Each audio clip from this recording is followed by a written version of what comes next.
Jumpa lagi kan di vlog saya. Nah, kali ini saya kedatangan Scoopy nih. Scoopy-nya sering bawa keluarga. Dia pengen putaran bawahnya ngisi tanpa mengorbankan putaran atas ya. Yang pasti pengen enak buat angkatan dan dia tidak peduli dengan top speed ya. Oke, lanjut aja. Ini roller bawaannya ya. Saya nggak tahu ini originalnya atau tidak, karena Scoopy-nya sudah berumur setahun ya. Dia memang Scoopy yang sudah Koja K0JA. Nah itu dia rollernya pakai ini. Saya nggak tahu apakah ini roller standarnya atau tidak, tapi sepertinya standar ya. Coba kita timbang berapa beratnya ya. 15. Biasanya kalau Honda, kalau produknya yang diajak kerja sama dengan Honda itu 15 tuh jarang, biasanya 15,5 ya biasanya. 15, coba ini akan saya ganti, saya turunin jadi 12. Alasannya apa Bang kok diturunin jadi 12? Alasannya ya karena kemarin saya coba ganti yang 13 tapi aftermarket dia bilang kayak gerung. Terus saya bongkar lagi, saya ganti ini, katanya enak. Nah ini saya bongkar lagi mau buat sharing info ke kalian. Kalau ada yang mungkin pakai Scoopy 2021 yang udah rangka ESAF, udah terbaru itu. Nah ini saya pakai roller 12 gram ya. Loh jadi 14, roller goib ini. Nah 12 gram. Angkat lagi, bener toh? 12. Ini 12 ya, ini saya pakai 12 rata. Alasannya ya untuk incar akselerasi ya. Sampai tengah, atasnya embuh, ngerti. 12, oke. 12 oke. 12 oke. 12 oke. Soalnya kenapa saya timbang gini? Karena kalau biasanya pakai roller yang murah, biasanya tuh saat set gini memang betul. Misalnya 16 gram, tapi ada satu yang malah 17 gram. Nah gitu. Tapi kalau misalnya lebih berat 1 gram masih oke, enak buat lari. Tapi kalau ada yang malah lebih ringan 1 gram itu malah nggak enak biasanya. Biasanya gitu.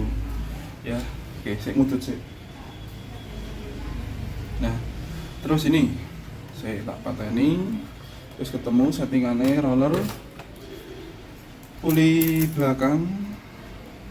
Nah,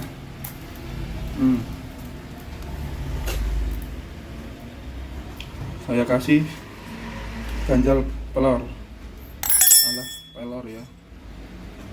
Kelihatan toh? Sorry. Nah, ini nya custom piye to kamera nih. Nah, ini custom. Ini bikin sendiri tatakannya ini. Beli di online juga ada, taruh sini ya. Nah, buat menahan biar pelornya nggak jatuh. Terus baru ini gini.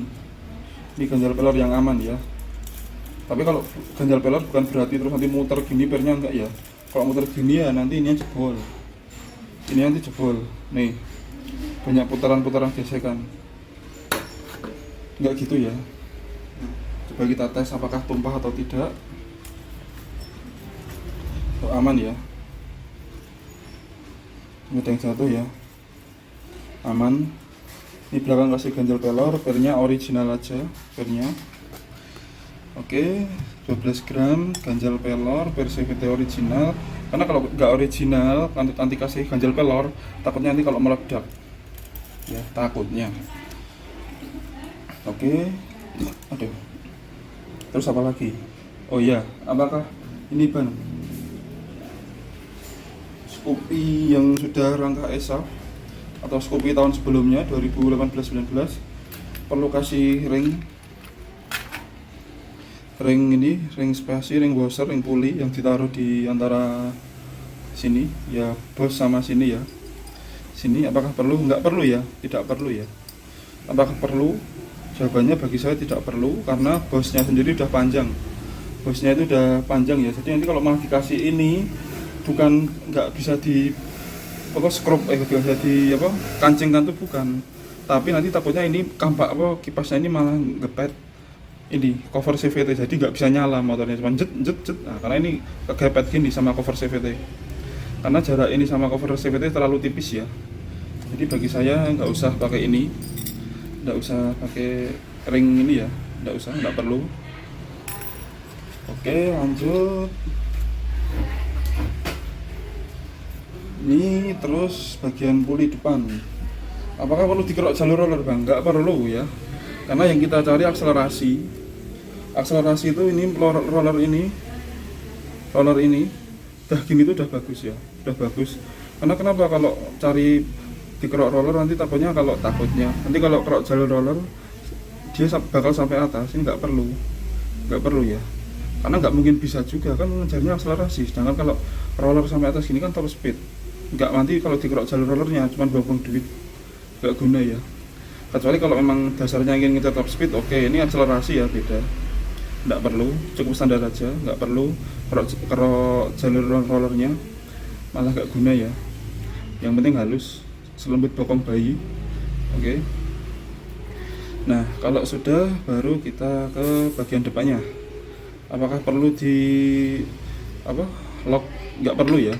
Ini saya rubah jadi 14 derajat pas ya ini. Karena kalau 13 takutnya ownernya terlalu gereng, nggak enak ya. Ini 14 kayak gini, ini 14 derajat. Udah saya rubah ya, 14 derajat. 14 derajat, ini nggak perlu dikerok jalur rollernya tadi. Oke, 14 derajat. Mungkin ada contoh kayak gini ya, sebentar tak kasih lihat.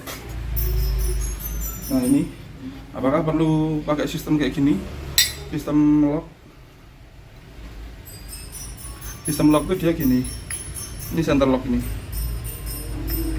Nah dia masuk tuh, nah masuk gini, nggak jatuh dia walaupun miring ya. Karena kenapa dia ngelock nih, ngelock sep. Fungsinya ngelock ini tuh cuma buat mengakali berat itu bisa sampai atas ya. Jadi misalnya gini, ini saya coba pakai dari berat ke atas ya. Ke atas bukan ya, kan ini K35. Misalnya gini, dia standar gini ya, standar dia segini. Ini pad settingannya udah bagus, dia bisa keluar gini, di lock. Nah dia bisa sampai keluar kayak gini lagi ya. Efeknya ya putaran atasnya lebih yahut ya, yang awalnya segini di lock jadi lebih naik gini gitu ya. Tapi ya kalau mau ngelock kira-kira ini kedalamannya saya kurang lebih berapa ini ya. Ini malah jangka sorongnya atau penggarisnya itu malah dipinjam temen. Ini tipis banget ini, mungkin 1 mili ya, mungkin nih saya bikinnya 1 mili.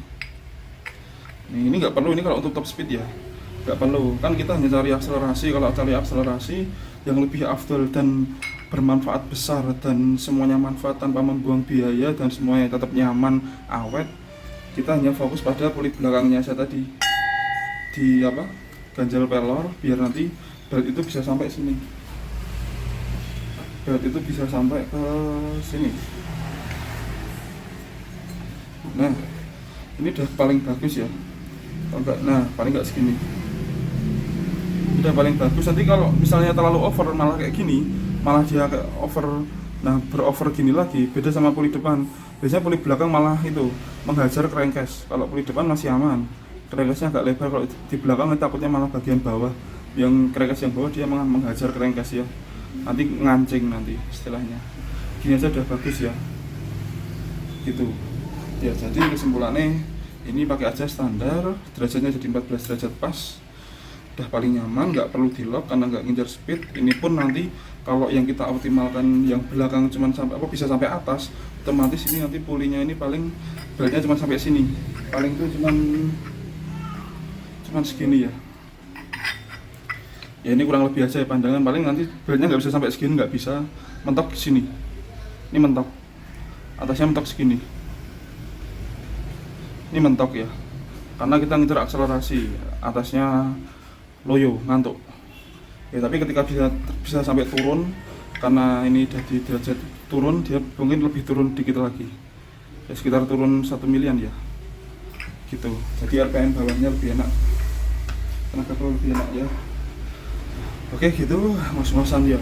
Ya, jadi itu ya. Bagi mungkin Scoopy settingan ternyamannya Scoopy pakai ini, roller ini, baru pakai ini di 14 derajat, 12 gram 14 derajat, pakai standarnya aja, nggak perlu kerok, sama ganjal pelor. Oh iya, sebentar lupa. Di bagian kampas ganda persentrinya ini pakai KVY ya. Pakai KVY, tapi kalau orangnya suka gas-gasan temen atau kebangetan gas-gasannya, kasih aja standarnya aja. Ini KVY, terus apa? Ini versinya KVY ya. Terus ini pernya ini ya, kok pernya ini apa, kampas gandanya pakai. Oke, kalau enggak cari aman, kampas gandanya pakai standarnya aja. Ya, kampas gandanya pakai standar aja, yang penting jangan over pakai NMAX, jangan malah nggak lari. Ya, pakai standarnya aja. Dia itu yang penting XCD ya, yang penting dari produknya XCD itu udah aman. Kalau enggak itu coba kalian cari ininya yang K1A, KIA atau K1A ya. Oke gitu, nanti tidak malah bingung. Ini untuk setting CVT ya. Settingan ini akan enak dan akan nyaman, dan racikan ini akan bermanfaat bila mesin kalian juga optimal, oli baru, mesin bersih, sudah habis service besar, habis reset ECU dan lain-lain ya. Oke, tanpa mengurangi apa ya, udah ya, makasih ya. Just